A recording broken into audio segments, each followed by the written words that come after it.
Abazigu b'emmundu balumbye ssemaduuka mu bitundu eby'Olubaga mu Kampala Division nga bano nno bassa omukuumi n'oluvannyuma ne bakuulita n'ensimbi wabula abatuuze bavudde mu mbeera nga banenya poliisi okutuuka ekikeereze.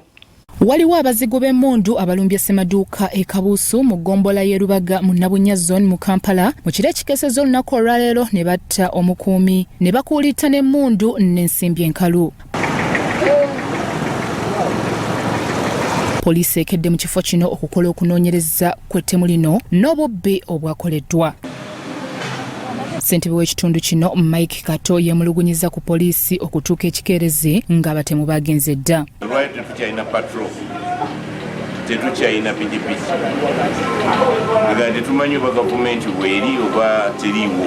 Embeera eno esitudde n'abakulembeze e Lubaga nga bakulembeddwamu Zaki Mbelaze Mawula abasabye poliisi okunoonyereza ku butemu obukudde ejjembe mu Lubaga. Era naffe nga wamu ng'eggombola tusaba poliisi eprogwayo enoonyereze bane abakoze ekibutemu obwo ate tusobole okukwata abantu abo. Naffe ng'abakulembeze tubadde tugezaako emirundi mingi nnyo okulaba nga embeera eno obaolyawo tugizizeeremu okubeerawo, wabula ebiseera ebisinga gye tutera okukubira enduulu tubadde tufunafuna bulungi buyambi. Amyuka omwogezi wa poliisi mu Kampala n'emirirwano Luke Oweyesigire akakasizza ku by'ettemu lino. Baakubye omukuumi abadde alina emmundu ku supermarket eno kubayita Omuloni Nathan, era munne atabadde na mmundu olwalabye ebyabaddewo ye n'adduka.